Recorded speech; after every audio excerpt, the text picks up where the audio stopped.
A vida vale mais. Eis a lição que os convidados daquela ceia importante estavam prestes a receber. Ali está Jesus, na casa de um fariseu ilustre. Veja quanta gentileza, nosso amado mestre sentando-se à mesa dos fariseus. Estamos no capítulo 14 de Lucas. No 15, ele vai estar sentado na calçada com pecadores e publicanos. Todos são alvo de sua mensagem. Ricos e pobres, religiosos, errantes.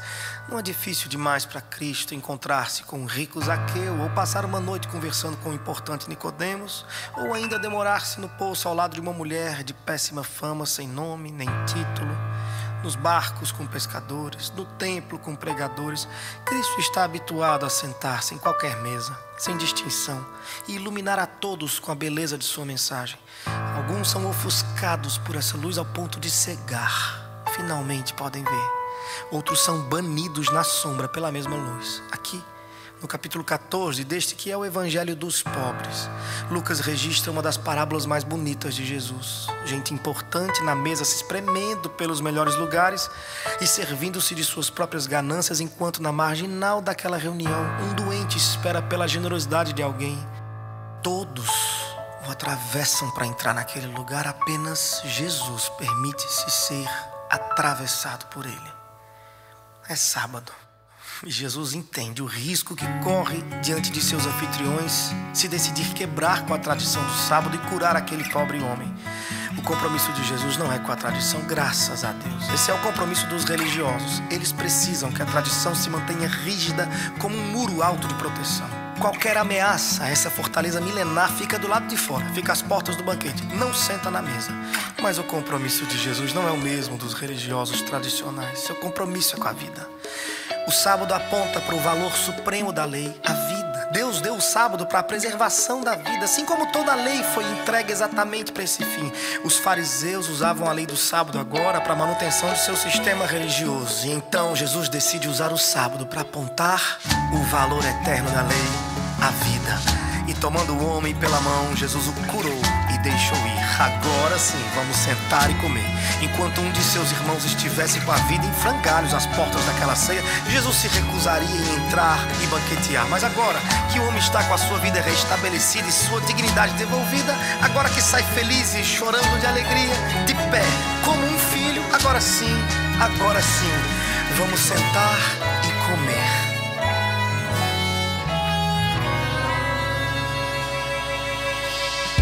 De um lado tem gente brigando pelos melhores lugares. Do outro lado tem gente pedante que se acha merecedor demais daquelas honrarias de banquete. E o nosso Jesus, com um olhar de ternura e muita atenção, observa a todos. Para uns diz que melhor é esperar pela honra que vem de fora do que cavar para si mesmo o mérito. Os que se exaltam acabam sendo humilhados, mas os que se humilham são exaltados. Ele vai dizer isso. Para outros, Jesus instrui que melhor é dar festa para quem não pode devolver o favor. Chame aí os pobres, os cegos, os que estão nas marginais e recebem sua gentileza com absoluta alegria, sem calcular o troco, porque simplesmente não podem pagar. A sua recompensa virá no fim, na eternidade. Quando os justos estiverem sendo reunidos, então você também entrará na festa. Ouvindo essa palavra de Jesus, alguém suspira uma belíssima frase: feliz aquele que comer pão no reino do céu. E essa belíssima frase é a chave que abre a porta da parábola do grande banquete.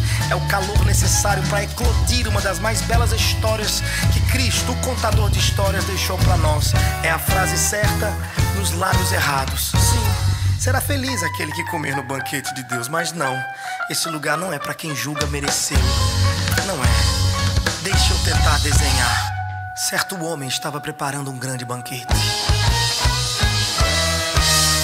Convidou muitas pessoas. Na hora de começar, enviou seu servo para dizer aos que haviam sido convidados: venham, pois tudo já está pronto. Não sabemos quem é este homem, mas podemos supor que se tratava de alguém muito rico e poderoso. Somente as majestades costumavam oferecer festas com tamanha magnitude. Como sabemos que a festa era assim tão grande, ela possuía 2 convites. Um que se encaminhava com a antecedência necessária, outro que era enviado no dia da festa. Este segundo convite era como uma caravana que descia do palácio, em festa, gritando sobre o banquete, animando os que haviam sido convidados. Funcionava como uma prévia da festa na rua. Assim, os convidados, que tecnicamente estariam se arrumando, ficavam ainda mais eufóricos, imaginando o que estaria por vir. E os que não haviam sido convidados podiam provar um pouco do sabor daquela festa restrita dos ricos. Mas dessa vez aconteceu algo curioso. Os convidados, cuidadosamente escolhidos, viraram as costas para o convite. Todos, como se num acordo secreto feito nas sombras, decidissem que não valeria a pena. Assim, cada um oferece uma desculpa ridícula. Os que estão na mesa ouvindo o contador de história provavelmente riram diante destas desculpas esfarrapadas. Eles ainda não entendiam que Jesus estava falando sobre eles, por isso riam. Quando somos nós os ridículos, a graça acaba, não é assim? Eu quero a minha casa cheia, toalha de cetim na mesa, sorriso enche a sala inteira. Eita, que a festa começou agora.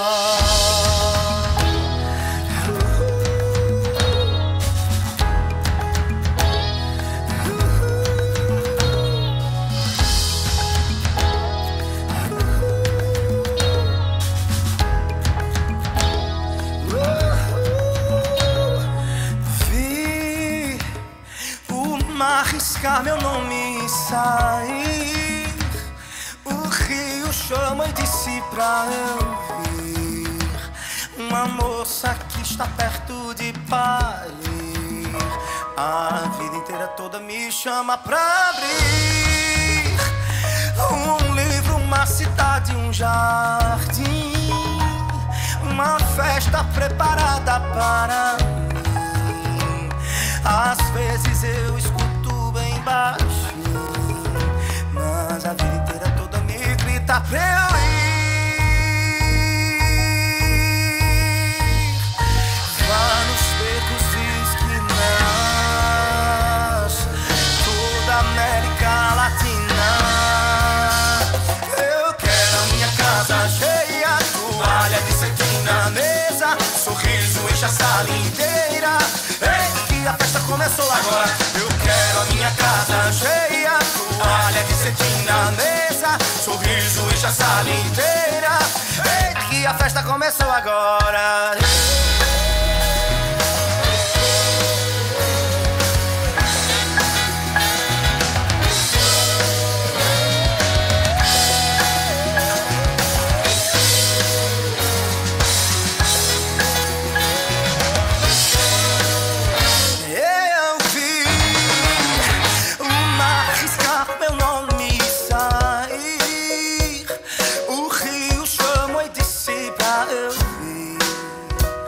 Uma moça que está perto de parir. A vida inteira toda me chama pra abrir. Um livro, uma cidade, um jardim. Uma festa preparada para mim. Às vezes eu escuto bem baixo. A vida inteira toda me grita pra eu ir.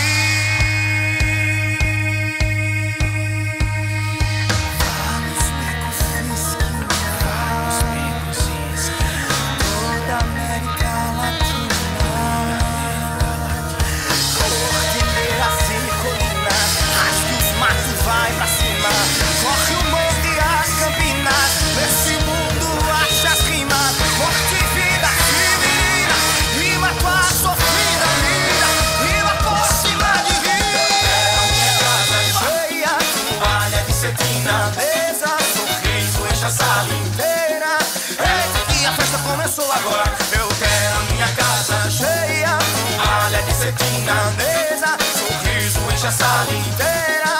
Eita, que a festa começou. Eu quero a minha casa cheia, toalha de cetim na mesa, sorriso enche a sala inteira. Eita, eita, eu quero a minha casa cheia, toalha de cetim na mesa, sorriso enche a sala inteira. Eita, que a festa começou.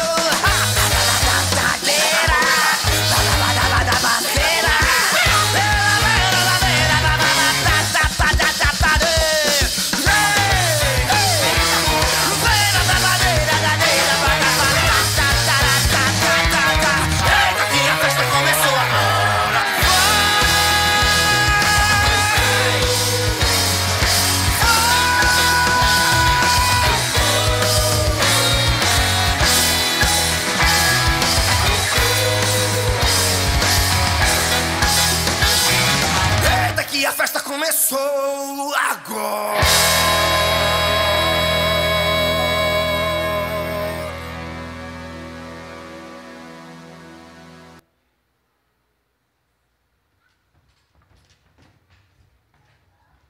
Jesus está na casa de Simão e vê uma mulher tomar uma atitude bem desesperada. Os discípulos acham estranho que Jesus permita que alguém daquela qualidade o toque de uma forma tão íntima, lavando seus pés, chorando, banhando-o com suas próprias lágrimas, enxugando com seus cabelos, derramando um perfume caríssimo. Sabe lá de onde viria o dinheiro daquela mulher para adquirir um produto tão puro e tão caro. Mas Jesus não se incomoda, não. Pelo contrário, quando percebe o incômodo dos seus discípulos, Jesus diz uma das frases mais célebres do Novo Testamento: quem muito é perdoado, muito ama. Quem pouco é perdoado, pouco ama. O grande banquete é para quem sabe o tamanho do perdão que recebeu.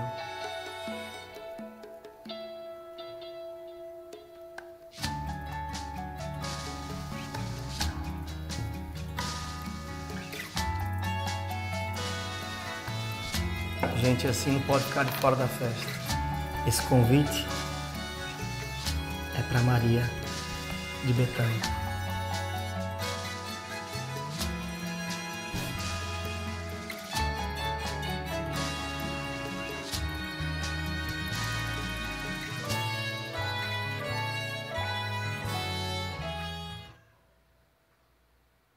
Comprei um campo. Preciso ir vê-lo. Como assim? Comprou sem ver? Vai ver de noite? Sim, me desculpe.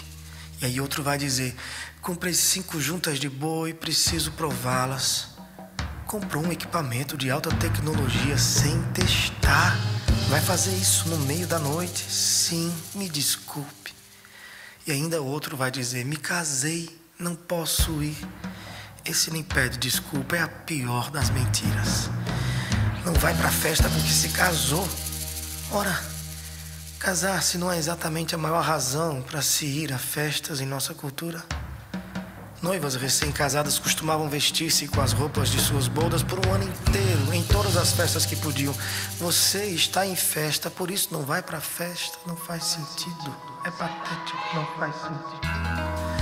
A vida convida todos os dias e ainda assim, com as mais absurdas desculpas, a gente se afasta da festa. Como se estivéssemos todos debaixo de um terrível acordo tramado nas sombras. A esposa do lado, uma festa para se celebrar. O filho no quarto, uma festa para sorrir. A cidade, seus sons, seus rios, o mar convidando. Uma moça grávida, festa explodindo diante dos olhos. O vinho, o pão, o livro sagrado, o encontro dos santos irmãos. Tudo gritando, chamando pra ir, mas comprei um terreno. Meu trabalho exige muito de mim. Não posso celebrar a vida. Comprei 5 juntas de boi. A tecnologia me distrai. Filmes demais, jogos demais, tudo demais. Não tenho tempo pra vida. Me casei, minha família, meus filhos precisam de mim. Precisam de inglês, precisam de Enem, precisam descansar. Não posso perder tempo com o banquete da vida. E assim, a gente vai mandando aos montes poliglotas gabaritados pro inferno. Que tragédia. Não é mais engraçado quando a piada é a respeito de nós. O servo voltou e relatou isso ao seu senhor. Então o dono da casa irou-se e ordenou ao seu servo: vá rapidamente pelas ruas e becos da cidade e traga os pobres, os aleijados, os cegos e os mancos. E assim, no palácio eu me achei. Eu entrei pela porta da frente. Aqui o contador de histórias nos diz que uma segunda lista de convidados é construída. Essa lista deve ser convidada de uma forma diferente. Enquanto que para o grupo A, o servo deve dizer: venham, tudo está pronto. Para a segunda lista, o grupo B, o Senhor ordena: traga. Essa palavra, em seu sentido original, que nos foi traduzida como traga, aponta não para um simples trazer como alguém que diz segue-me, não. A ideia que esta palavra evoca exige contato físico, comprometimento físico, como se o senhor da festa estivesse dizendo: traga pela mão, venha guiando, se for preciso carregue no colo, se for necessário põe em seus ombros. Por que para a primeira lista era um simples venham e para a segunda lista traga, comprometa-se fisicamente? A resposta é óbvia. Os primeiros convidados eram propícios. Se quisessem ir, tinham a roupa certa, sabiam o caminho, certamente possuíam servos que os levassem até em carruagens ou nos ombros. Mas os convidados da lista B, mesmo que gostassem muito da ideia de ir para esse banquete incomum entre majestade e pobres, não eram capazes de chegar lá. Alguns poderiam dizer: que lindo convite, mas eu não tenho roupa para ir a um lugar desses. Outro poderia dizer: eu sou cego, eu nunca fui para aquelas bandas de cima, nunca estive em outro lugar senão aqui no centro da cidade, esmolando e tateando com dificuldade. E ainda outro poderia dizer: eu sou aleijado, como é que eu chego até lá? É impossível para mim. Esse lugar não é para gente como nós, a gente não é apropriado. Por isso, o servo agora deve ser também guia. Não apenas um proclamador desse banquete, mas alguém que se compromete fisicamente com a causa. Vai pegar alguns pela mão, vai vestir outros, vai carregar alguém nos ombros, vai suar, vai cumprir sua missão ao custo de seu próprio conforto. E foi assim que no castelo eu me achei. Eu entrei pela porta da frente. O convite chegou até gente como nós, gente que não era propícia, mas foi propiciada. Gente cega, guiada pela mão, gente incapaz de andar, carregada no colo. Gente como nós, estrangeiros, alheios dessa notícia incrível do banquete da Palestina. O convite foi primeiro anunciado entre eles, mas virando as costas e fazendo pouco caso do banquete, o Senhor fervorosamente envia os seus guias para trazer a gente de longe para dentro da sua história. Quantos guias foram enviados pelo mundo todo? Quanta gente se comprometeu fisicamente, financeiramente, emocionalmente para que gentios, forasteiros como nós, que jamais andamos pelos palácios de Israel, não fazemos parte dessa história, nem pertencemos a esse espaço geográfico, gente distante, cegos, pobres, descontextualizados, gente como nós ouvisse o convite. E assim a gente foi carregado até aqui, graças a Deus, por cada um desses guias. Você se lembra dos seus guias? A maioria deles já morreu, você não sabe nem os nomes dos homens e mulheres que se comprometeram para que esse livro estivesse na sua língua, no seu colo, e você pudesse ter o privilégio de festejar o banquete. Mas tem alguns guias que você sabe exatamente o nome, o endereço. Você sabe quem é que se comprometeu com a sua travessia até aqui, quem te guiou na mão. Você sabe o número de telefone dessas pessoas e talvez não as veja a tempo. Vai lá, talvez hoje seja o dia. Envia um WhatsApp e diz assim: ei, obrigado por se comprometer e me carregar até a festa. Que Deus me ajude a fazer o mesmo por alguém. Foi assim que no palácio eu me achei. Eu entrei pela porta da frente. Nesse momento, eu gostaria de convidar toda a igreja, todos aqueles que amam a Cristo mais do que qualquer outra coisa, do mais novo ao mais velho, todos sejam bem-vindos à mesa do Senhor. O céu convidou,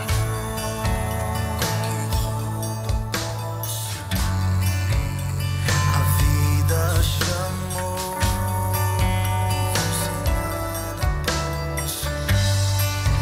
das desculpas que eu dei, queimou desfez, e o medo calei. Como dizer que não? Teu convite não é vão. Estou na tua mesa e não no chão. Um dia tu foi canção e agora é o vinho e pão, e eu te reparto com os irmãos.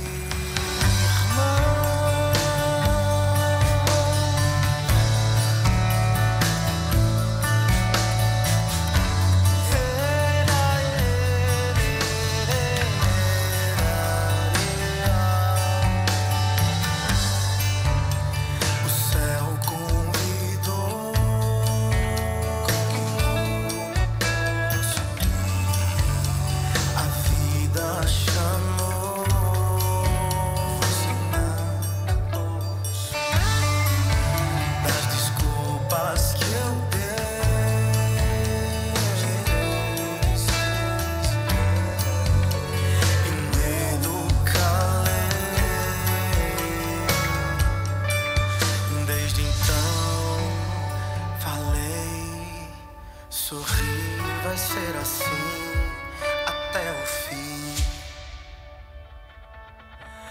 Como dizer que não? Teu convite não é vão. Estou na tua mesa e não no chão. Um dia tu foi canção e agora é o vinho e pão. E eu te reparto com os irmãos. Como dizer que não? Teu convite não é vão. Estou na tua mesa e não no chão. Um dia tu foi canção.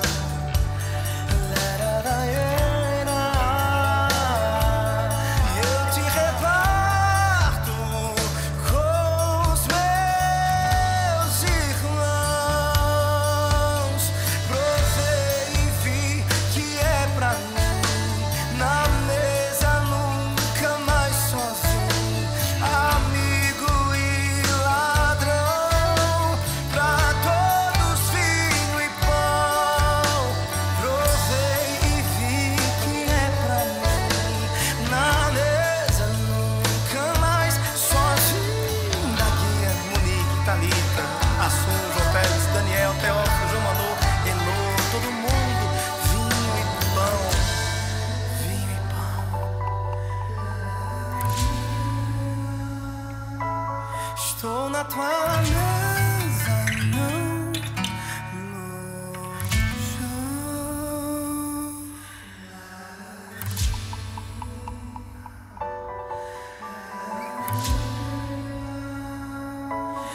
E eu te reparto com os irmãos. Reparto com os irmãos. Pros amigos que já foram ladrão, pros ladrões que já foram amigo, pra todo mundo.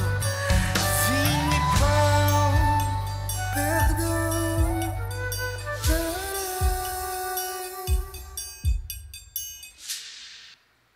Glória a Deus. Que bom perceber que a casa está cheia.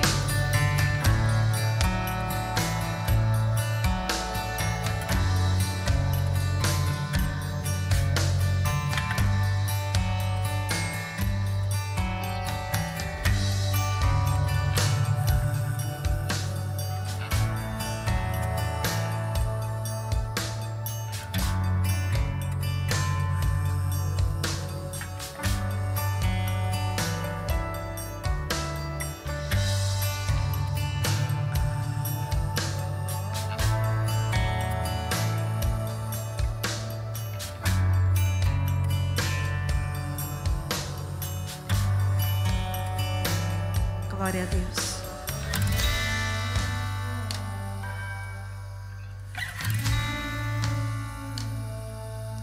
Em 1 Coríntios, capítulo 11, nós vamos ver o apóstolo Paulo dizendo sobre a ceia do Senhor. Há uma parte em que nós poucas vezes costumamos ler, mas ela explica o real sentido da ceia. Verso 17 diz: entretanto, ao dar a vocês instruções seguintes, não os elogio, porque vocês não se reúnem para melhor, mas para pior. Em primeiro lugar, ouço que quando vocês se reúnem como igreja, há divisões entre vocês. E até certo ponto creio nisso, pois é necessário que haja divergências entre vocês, para que sejam conhecidos quais entre vocês são aprovados. Quando vocês se reúnem, não é para comer a ceia do Senhor, porque cada um come a sua própria ceia sem esperar pelos outros. Assim, enquanto um fica com fome, outro se embriaga. Será que vocês não têm casa onde comer e beber? Ou desprezam a igreja de Deus e humilham os que nada têm? Que direi a vocês? Eu os elogiarei por isso? Certamente que não. Quando o apóstolo Paulo, ele fala sobre isso com a igreja de Corinto, O contexto era que as pessoas, quando se juntavam para cear, cada um levava um prato de casa. Só que assim como na nossa cidade, assim como na nossa atualidade, lá em Corinto também havia diferença de classes sociais. Dizendo, nos nossos dias de hoje, alguns levavam picanha para o churrasco, outros apenas uma linguicinha. Mas quando esses irmãos se reuniam, aqueles que levavam a picanha, eles estavam preocupados em comer logo a sua picanha, para que não precisassem comer a linguiça, que era mais barata. E o apóstolo Paulo os reprovou por isso. E dizia: a ceia do Senhor não é sobre comer. A ceia do Senhor não é sobre vir comer o pão e tomar do cálice. A ceia do Senhor é sobre dividir. A ceia do Senhor é sobre comunhão. A ceia do Senhor não é sobre fechar os olhos, levantar a mão e dizer: que bom que eu sou salvo. A ceia do Senhor é sobre chorar por aqueles que ainda não estão aqui dentro e precisam da nossa mão estendida. Isso é ceia do Senhor. Ceia do Senhor é olhar para os nossos irmãos que estão aqui do nosso lado e ter a sinceridade no coração com Deus e dizer: ainda que eu odeie esse irmão, ainda que eu não vá com a cara desse irmão, ainda que eu não goste desse irmão, ele é mais merecedor do que eu. Não somos melhor do que ninguém. Amigo ou ladrão, todos são chamados para o banquete de Jesus.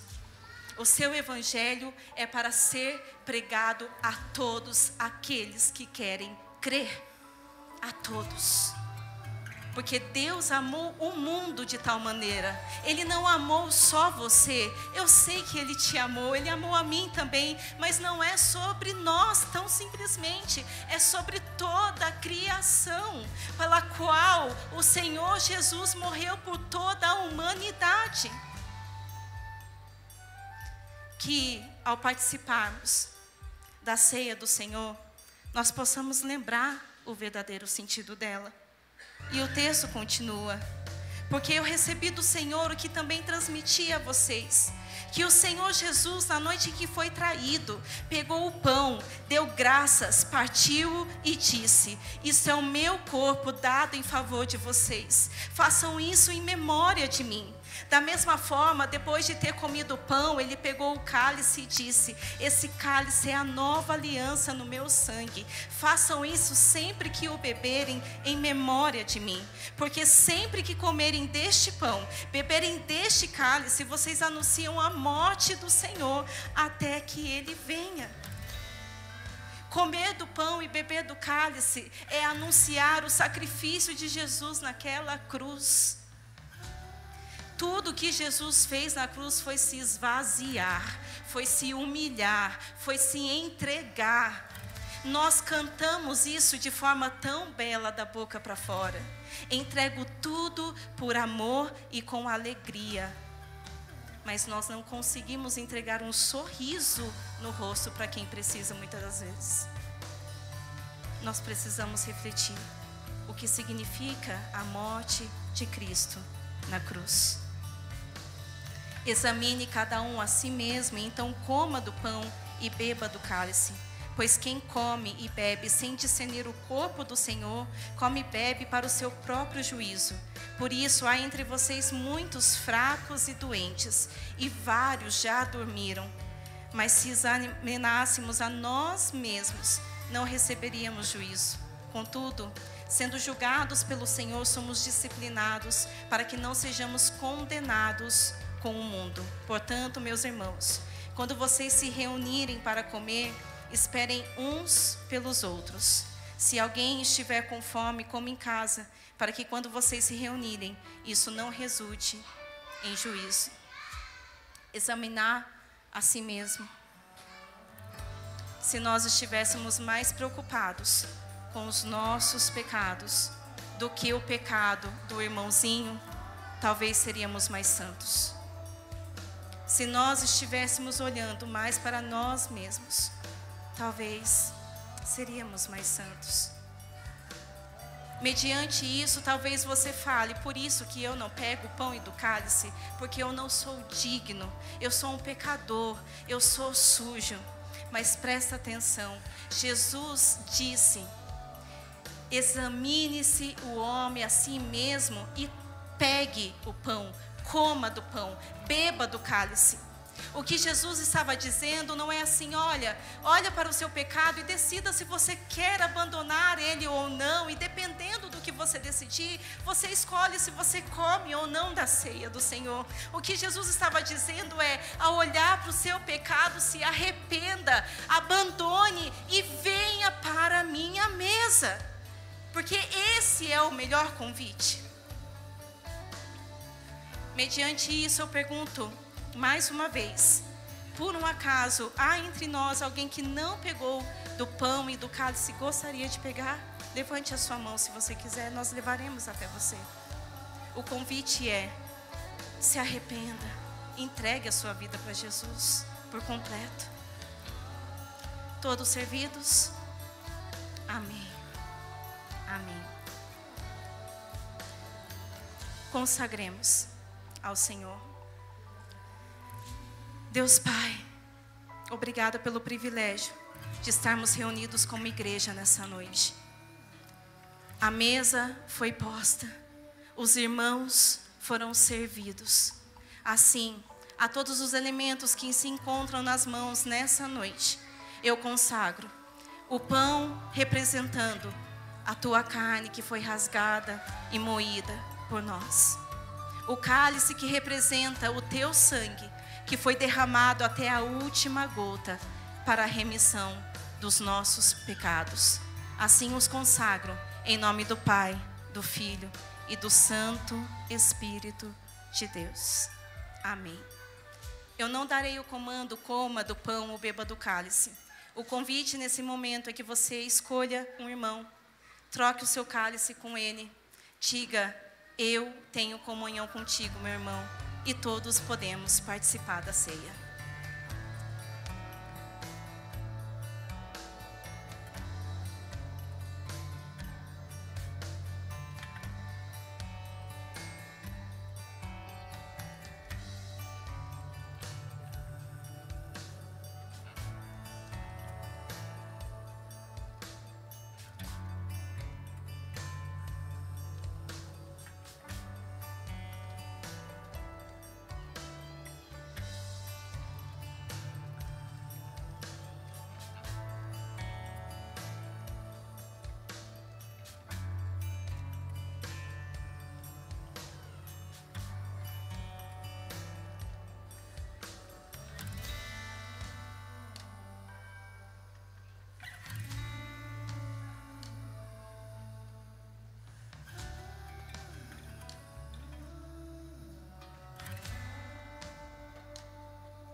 Podem se assentar.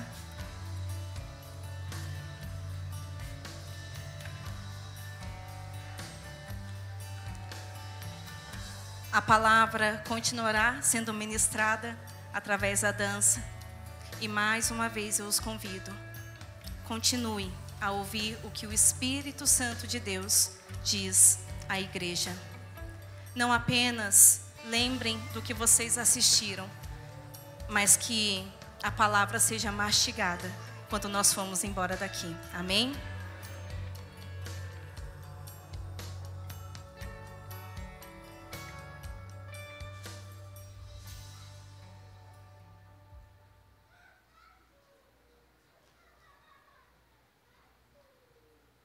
Dançamos porque não podemos voar. Eu tive contato com esse livro há muitos anos atrás e conta a história de um homem que, depois de alcançar a dádiva de libertar-se das drogas, decide ajudar, estender a mão para alguém em similar circunstância. Então ele encontra um outro homem na rua que passa pela mesma situação, o coloca na sua própria casa, tranca todas as portas e janelas e segura aquele homem pela mão e o auxilia em todo o processo de desintoxicação, até que ele fique bem, até que ele se liberte também. Quando esse homem está pronto, livre, feliz, pergunta ao seu benfeitor: o que é que eu faço para retribuir? E o benfeitor responde: faz o mesmo que eu fiz por você, vamos fazer junto. E os dois agora voltam para as ruas, buscam mais alguém. Em sequência, 3 agora buscam mais 2, depois buscaram mais 10, mais 15, mais 20. Tornou-se um movimento tão grande, um movimento tão relevante, que chamou a atenção da mídia. Então um repórter visitou a fazenda, onde esses homens partilhavam essa jornada de libertação e de alegria.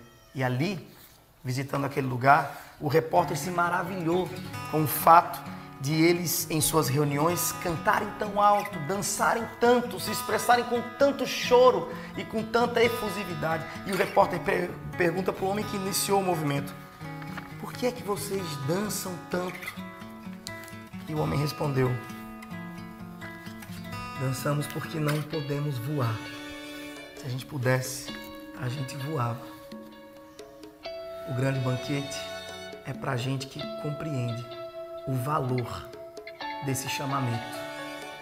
É para os marginais que sabem que uma dádiva desse tamanho só pode ser correspondida com dança, com canto, com choro.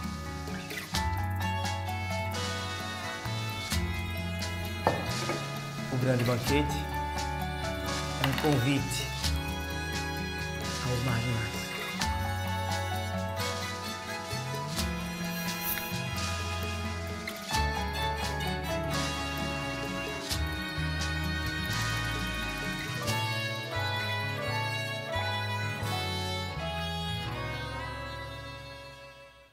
Depois de rodar todo o centro da cidade, trazendo e guiando os pobres e doentes até o palácio, depois de varrer a cidade inteira e encher a casa do seu senhor com gente improvável e certamente muito grata, o servo vai dizer: o que o Senhor ordenou foi feito e ainda há lugar.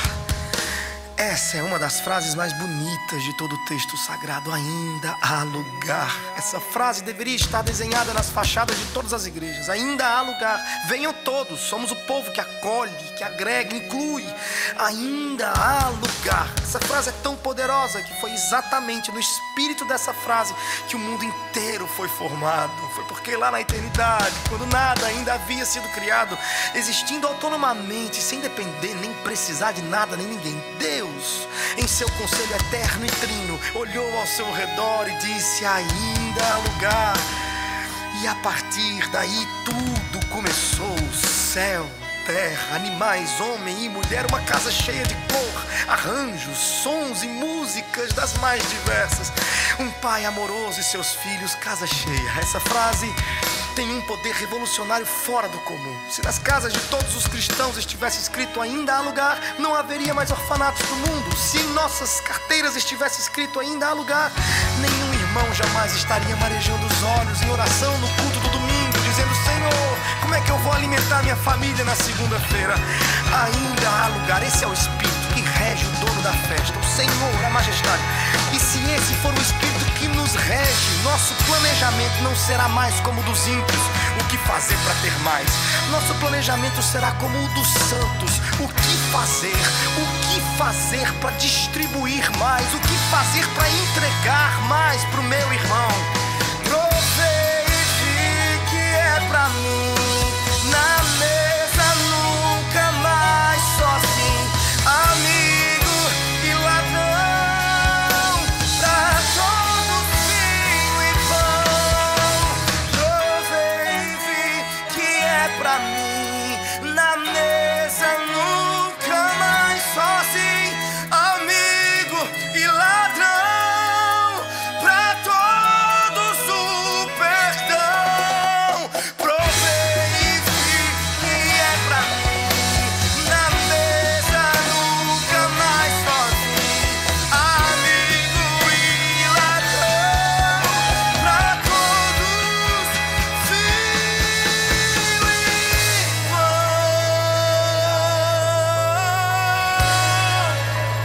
ainda há lugar. Então o Senhor disse: vai pelos caminhos e valados e obrigue-os a entrar, para que a minha casa fique cheia. Eita, aqui a história começa a ganhar contornos mais fortes. Vá pelos caminhos e valados e obrigue-os. Surge uma nova lista de convidados e para estes também uma nova forma de se executar o convite. Para o grupo A, venham. Para o grupo B, traga pela mão. Para o grupo C, obriga-os a entrar. Por que eles deveriam ser obrigados? Resposta óbvia. Caminhos e valados são as estradas e os limites de fora da cidade. É o que fica para além do muro.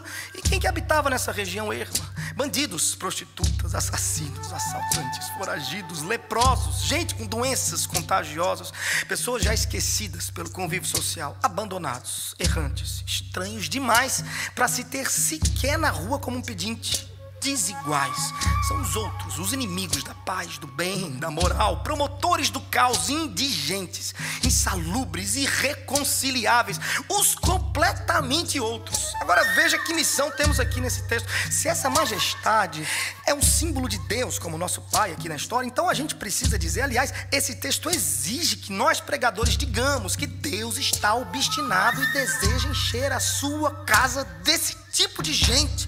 Dizer isso diante de uma sociedade cristã que, acima de tudo, preza pelo conforto e bem-estar de seus seguidores é quase um chamado à guerra. Qualquer pregador que colocar força demais nessa verdade bíblica correrá o risco de ser tomado como um doido, um bagunceiro, alguém que prejudica a paz e o status quo da sociedade cristã. Contudo, o texto está aqui, continua aqui, e ao custo que for, eu lhes direi o que ele me obriga a dizer. Deus quer sua casa cheia desse tipo de gente que costumamos colocar do lado de fora dos nossos muros. Quem é o grupo C? É sua prima que engravidou na adolescência e vive hoje pedindo ajuda da família. Quem que é o grupo C? Seu primo, afeminado, que você despreza e tem vergonha de andar com ele na mesma calçada. Quem que é o grupo C? É seu tio alcoólatra que fracassou, que errou com todo mundo, 4 filhos e não tem nenhum para dizer feliz dia dos pais, errou todas as vezes que pôde errar. Quem que é o grupo C? Feministas, inimigas da família cristã, o professor de história da Universidade Federal, os progressistas, ou então é seu tio bolsonarista, insensível, ignorante, tá fora da mesa, tá longe da vista, tá separado do que você considera ser bom, belo, justo e verdadeiro. É todo mundo que você considera o avesso disso aí. Eu desconheço outro texto mais escandaloso e impressionista que esse. Uma festa oferecida pela majestade, um chão de mármore finíssimo, ou então quartzo, ou sei lá, branco, puro, reluzente, tão reluzente que quando se olha no chão, vê-se o teto, o lustre refletido no chão. Quando o lustre tá no chão, gente desse tipo não entra. Mas ainda assim, uma festa oferecida pela majestade, uma multidão de gente condenada, maltratada, perigosa, feia, mas nada disso se vê. É tanto sorriso banhado em lágrimas que aqui todo mundo é lindo e sabe dançar. Tem os melhores motivos pra dançar a noite inteira.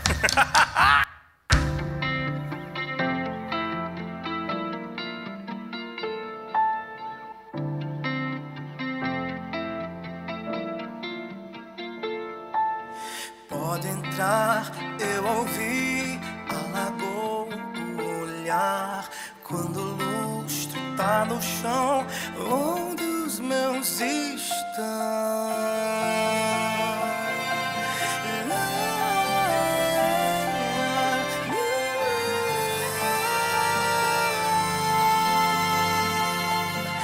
Com a folha eu aprendi como se deve cair. Agora, com as mãos estendidas,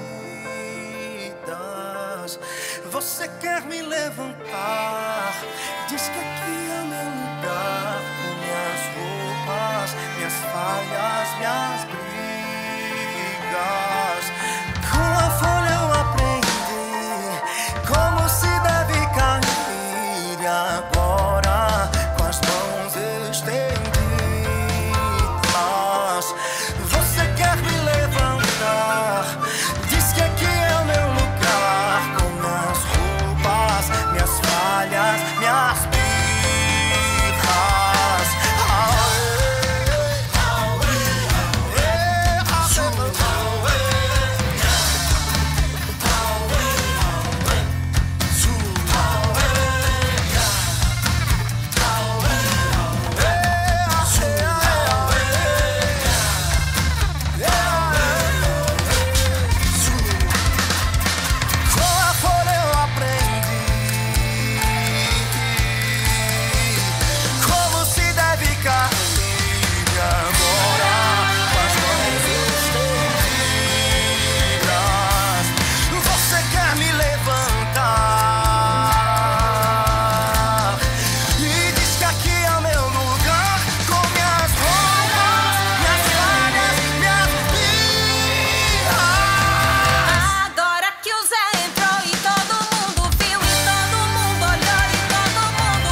Mas Deus chamava Pirulito.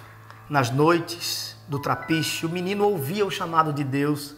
Era uma voz poderosa dentro dele, uma voz poderosa como a voz do mar, como a voz do vento que corre em torno ao casarão.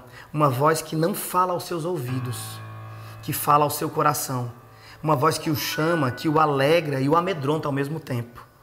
Uma voz que exige tudo dele para lhe dar a felicidade de a servir. Deus o chama. E o chamado de Deus dentro de Pirulito é poderoso como a voz do vento, como a voz do potente mar. Pirulito quer viver para Deus, inteiramente para Deus, uma vida de recolhimento e de penitência, uma vida que o limpe dos pecados, que o torne digno da contemplação de Deus. Deus o chama e Pirulito pensa na sua salvação. Será um penitente, não olhará mais o espetáculo do mundo, não quer ver nada do que se passa no mundo para ter os olhos suficientemente limpos para poderem ver a face de Deus. Porque para aqueles que não têm os olhos completamente limpos de todo pecado, a face de Deus é terrível como o mar enfurecido. Mas para os que têm os olhos e o coração limpos de todo pecado, a face de Deus é mansa, como as ondas do mar, numa manhã de sol e de bonança. Pirulito está marcado por Deus. Esse texto é de Jorge Amado, escrito em 1930. Aqui, nesse livro épico, importantíssimo da cultura brasileira, Jorge Amado conta a história de meninos abandonados nas ruas de Salvador. Meninos marginalizados que, para poder sobreviver, assaltam e praticam tantas injustiças. Como resposta, sobretudo, às injustiças que lhes são atribuídas também. No romance de Jorge Amado, apenas a figura de um padre acessa o local do esconderijo desses meninos. E esse padre, que já estava sendo constrangido e censurado por toda a diocese a qual ele pertencia, por estar dando papo, conversa com gente sem futuro nenhum, como Pirulito e como os Capitães da Areia, esse padre não desiste e continua a sua insistente conversa, acolhimento e alcance. Seu alcance insistente, sua conversa gentil e generosa junto aos meninos de rua abandonados, os Capitães de Areia. O resultado disso é que no final das contas, um deles, Pirulito, é alcançado pela divina graça e dedica-se ao Senhor. Ah, minha gente, um grande banquete é para almas assim, como Pirulito, que sabem o valor que tem uma comida fresca, que não foi roubada, mas foi entregue de maneira gentil. Um grande banquete é para gente como Pirulito. Esse convite é para todos os Capitães da Areia.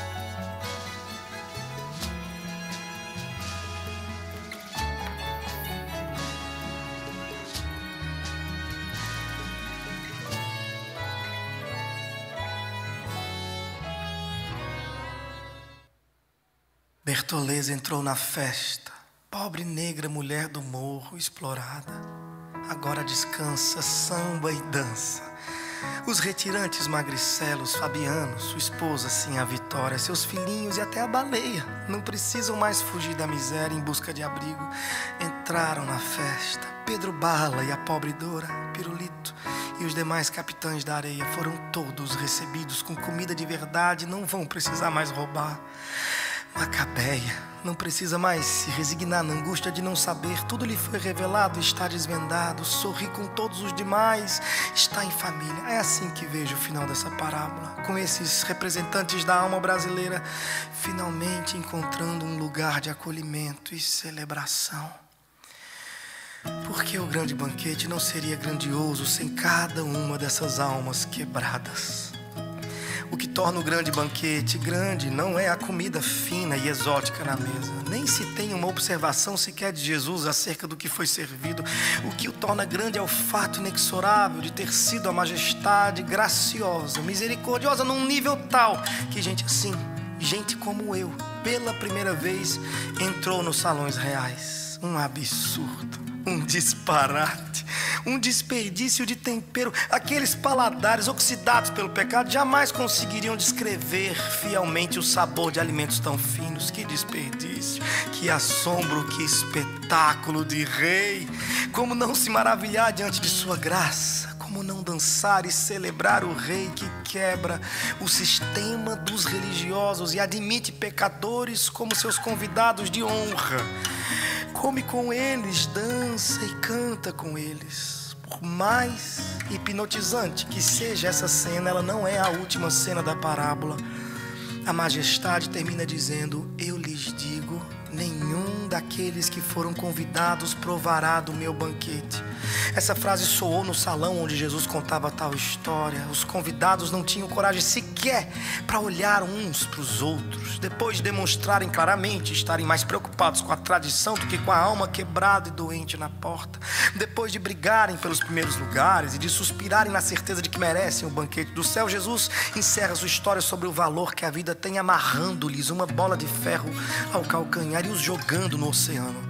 Esses que sabem do convite, ouviram os profetas, os mensageiros, os servos, esses que pertencem ao ecossistema do palácio, que foram previamente convidados, mas que de forma insensível viraram as costas para o banquete, e esses não provarão da minha mesa. Que sentença terrível! Há quanto tempo você tem ouvido Marley chamar para celebrar? Quanto tempo faz que você escuta a vida convidando para o banquete da existência? Quantos guias lhe abriram o texto sagrado e lhe apresentaram a beleza da festa de Deus? Há quanto tempo você sabe sobre essa festa? Coloque-se nos sapatos do grupo A e me diga: você tem virado as costas para a vida, para o banquete de Deus? Qual foi a última vez que você beijou sua esposa como quem festeja a dádiva da vida? Qual foi a última vez que você abriu a porta do quarto de seu filho no meio da noite só para ver ele respirar? Como você fazia nos primeiros dias? Qual foi a última vez que você o ouviu de verdade? É vida, agora, ao nosso redor, acontecendo. Você tem celebrado esse banquete? Qual a última vez que você andou pela cidade e abraçando a dádiva da existência como um pobre que foi recebido no palácio da festa de Deus? Talvez você diga: eu gostaria de celebrar o banquete de Deus, a vida ao meu redor, o convite eterno, mas comprei um terreno, meu trabalho me impede, comprei 5 juntas de boi, a tecnologia me rouba de mim. Ou ainda você diga: eu gostaria de me banquetear com as disciplinas espirituais da oração, os sabores tão diversos da leitura das escrituras, o culto público, a missão da igreja, mas eu me casei, minha família toma muito meu tempo.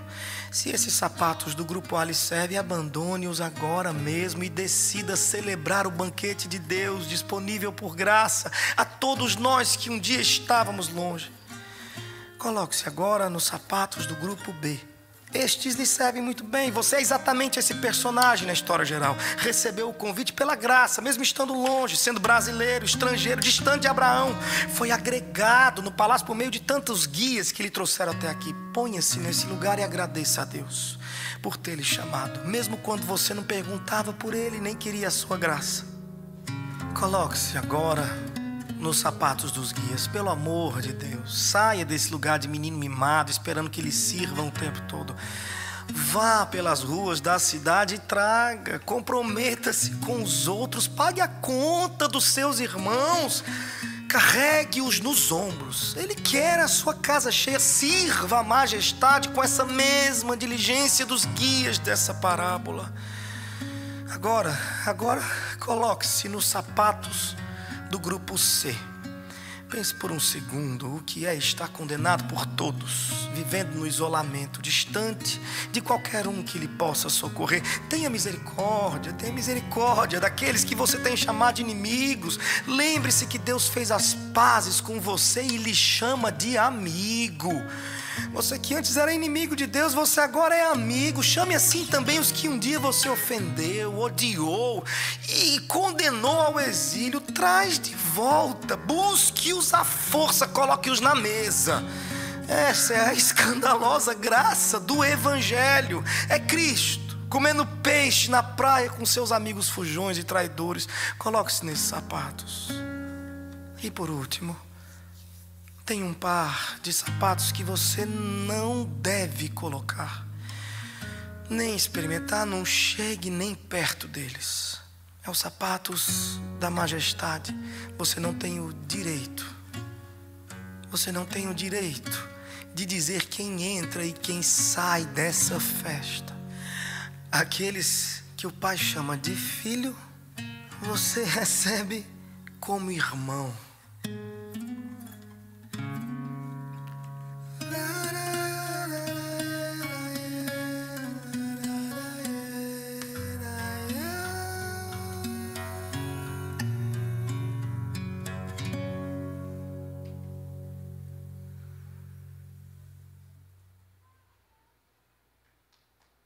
Que terrível cavaleiro de armadura reluzente, como um raio vai ligeiro para matar gente inocente. O punhal brilha amolado, o zelo cego, equivocado, semeando atrocidades, reguem em sangue as cidades. Mas na estrada de Damasco cai vertiginosamente, abatido o carrasco, feito uma estrela cadente, frente a frente com a glória do Jesus que perseguia. Olha o avesso da história, a mais santa ironia. Mudou. Ele agora é perseguido e sabe o que é a dor. Mudou. Vive, morre e chora pelo seu Senhor. Mudou. Traz no corpo as marcas que por Cristo conquistou. Mudou. Rosto que antes aguerrido, enfim suavizou. Mudou. Anda comovido, constrangido pelo amor. Mudou. Quando torturado, canta um hino de louvor. Mudou. Quer que o mundo inteiro saiba quem o transformou. Mudou. Porque muda mesmo aquele a quem o amor mudou.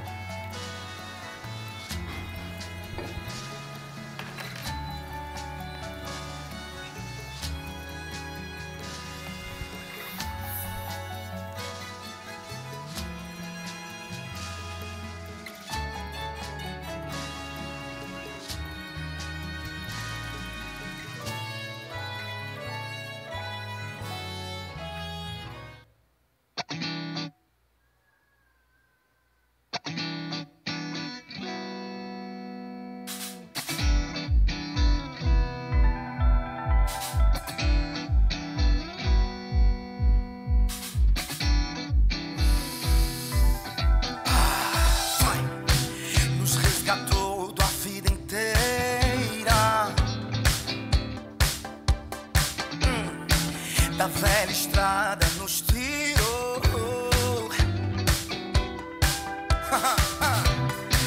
e o passado que a rodeia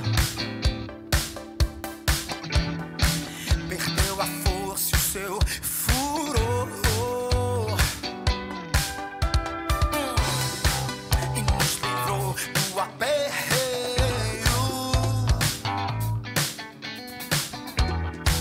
Quer dar um passo sem o Senhor. Deu-me livre, deu-me livre, deu-me livre. Nós somos teus o dia inteiro.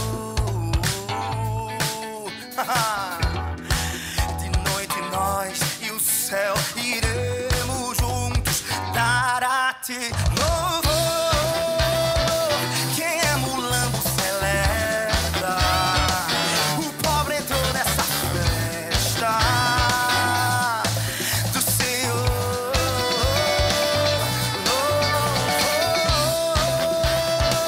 A quem nos lava e renova, Rio São Francisco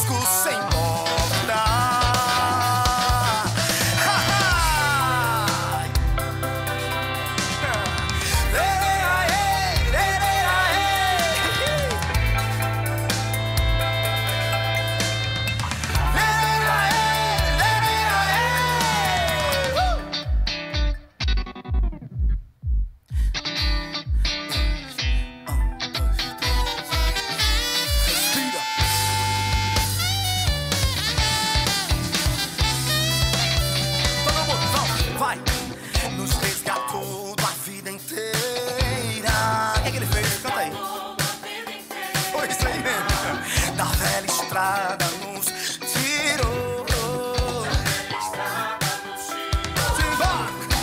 E o passado que a rodeia foi embora. Acabou. Quem quiser falar, fale. Foi embora, já foi. Perdeu a força e o seu furor. E nos livrou do aperreio. Que é o quê? Qual que é o aperreio do crente? Me diz aí. É dar um passo sem o Senhor. Nós somos Deus o dia inteiro, todo dia. E como é que é no final do dia? Como é que é quando chega a noite? Vamos embora. Diz aí pra mim. Noite, nós e o céu. É a gente e o céu. É os anjos, é todo mundo junto. Darati,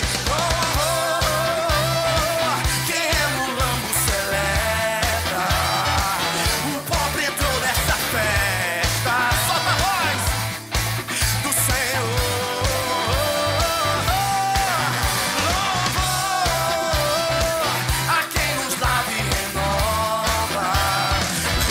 Francisco sem porta. É isso que o nosso Deus é.